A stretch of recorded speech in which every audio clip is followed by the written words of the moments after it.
Hi, I'm James Ford, and I'm one of the teachers with Empty Moon Zen. Today, I thought it'd be nice to do a very simple, brief introduction to Koan practice and Watau. It seems we all have a question. Why was I born? What is it all about? Who am I? What is this? In my adolescence, along with all the other things of changing body and awareness, I realized how desperately I wanted to know if there was a God. It burned in me in ways that words simply fail to convey. Questions.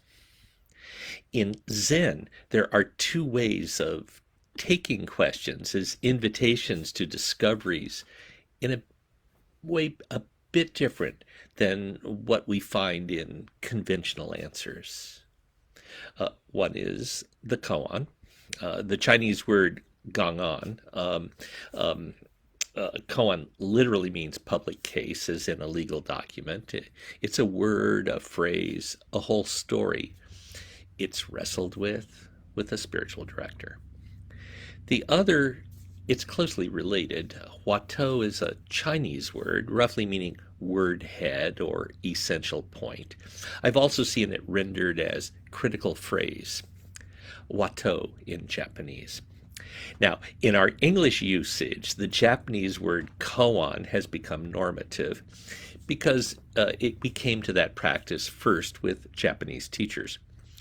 While we usually find the Chinese word Watau in use in English because it comes to English speakers first with Chinese and Korean teachers. As Ralph Waldo Emerson noted, a foolish consistency is the hobgoblin of tiny minds. Koans arise in early medieval China as a uniquely Zen discipline. The scholar priest Victor Sogen Hori suggests they arose when Zen monks overheard Taoists playing a drinking game, where someone would spontaneously offer up a line of poetry, which the next person up needed to match. Winning and losing was determined by the onlookers. Early Zen teachers saw how this could work as a spiritual discipline when attached to those burning questions of the heart. They soon saw that the form of the question did not have to arise with the individual. Teachers found they could use phrases derived from conversations among Zen masters and from the masters and their students. Once presented to the student of the intimate, these phrases were reflected upon, and what they found would be presented to their spiritual director. Eventually, collections were gathered together with commentaries. Some of these collections, like the Woman Guan, the Gateless Gate, the Bian Lu, the Blue Cliff Record, and the Gongrong Lu, the Book of Serenity, are now considered treasures of world spiritual literature. There are crucial points within koans. A koan might contain several. I can think of a couple with 5 and more points. Sometimes the whole koan might be the point, mu, which is the negative response to a question, does a dog have Buddha nature? A response that seems to violate the normative teachings of Mahayana Buddhism, as an example. They're meditated on and then come together as questions and answers to be met in usually private interviews between the student and the teacher. In Japan, especially in the school of the 18th century master Hakuon Ikaku, they become curricular, a long list of questions to be met in some kind of order, each demanding answers, and yes, right answers. This becomes one of the great gifts of the Zen way, a course in awakening. It offers access into insight and then critically at possibly unique among the world's spiritual disciplines, offers an extensive direction following those initial insights into the mysteries of our hearts. Watau practice is a variation.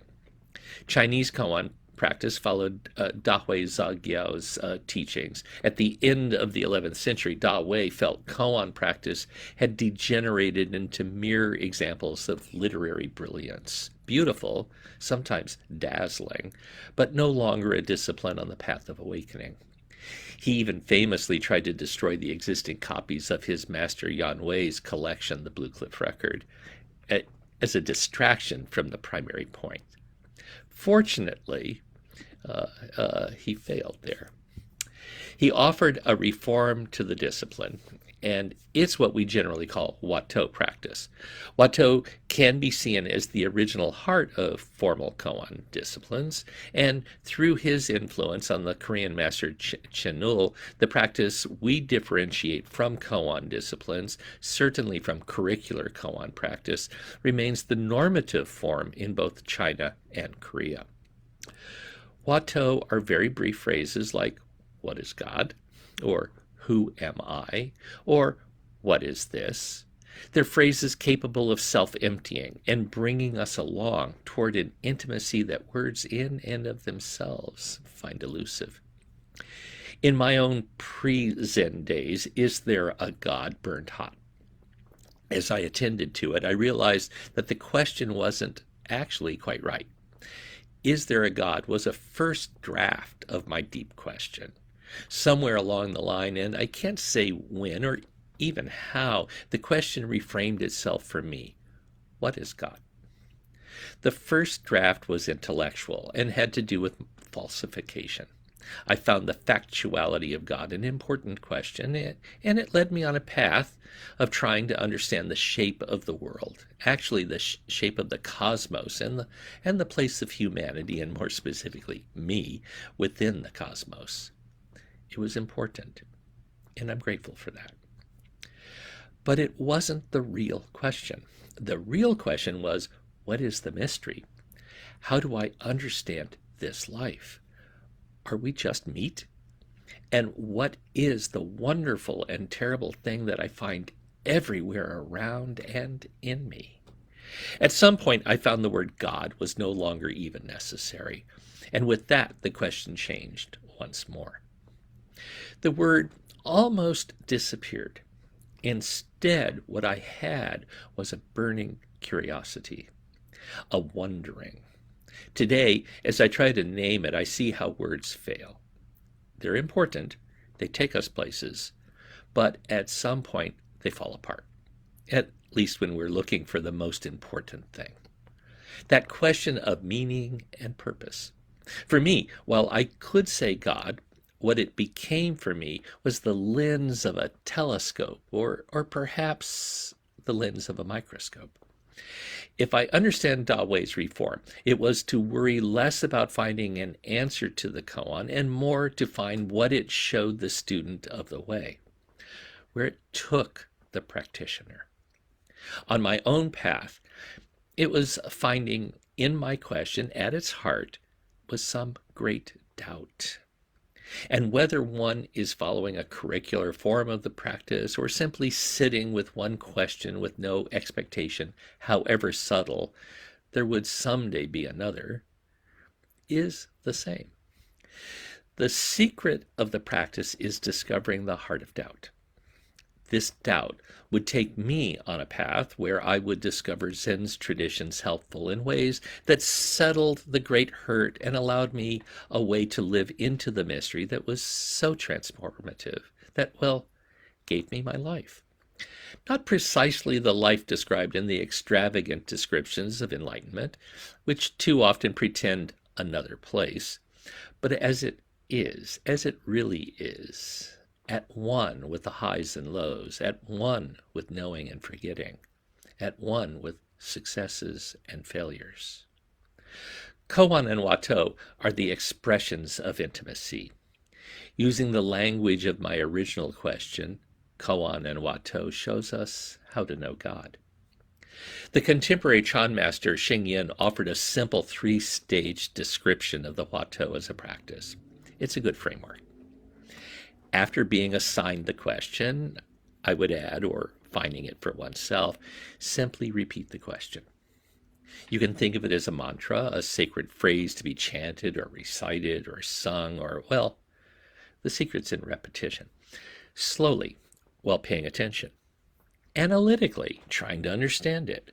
fast, trying to feel it, live into it, let it take over.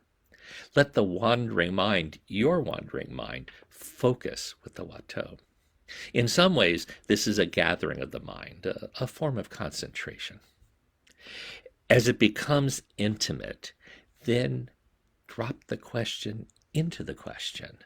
Find the deep curiosity, the longing. Feel it. Explore that sensation. Allow the question to take that shape beneath or behind or within the Watau. Notice how it is the same or different. Find the doubt that informs the question. Here the mind expands from concentration and we begin to experience a larger perspective. From there, bring the questioning, the doubt sensation, and that larger perspective, that openness of mind together. With this, we discover the sense of doubt shifts and mutates. The poet Mary Oliver invites us, you only have to let the soft animal of your body love what it loves. The deep curiosity of the heart plays out with and through the Watau. At this point, in this map, the doubt can shatter. And at that point, we discover the purpose of our heart. In curricular Koan practice, one takes this practice using a type of Koan, what are sometimes called breakthrough Koan, such as Mu. After that, after a time of looking at it from differing angles, then to move on to other koans. Although in my experience with Mu, that core of the question, well, we never completely leave it, or maybe it never completely leaves us. In Watau practice, one returns to the question over and over again. It becomes a lifetime touchstone. In curricular Koan practice, one often finds the deeper meaning within the meeting with a spiritual director. Or, if not exactly in the meeting, in bringing one's experiences to that meeting. Watau practice relies less on these interviews, although they remain important. In either case, the point is the intimate. Not one, but not two either.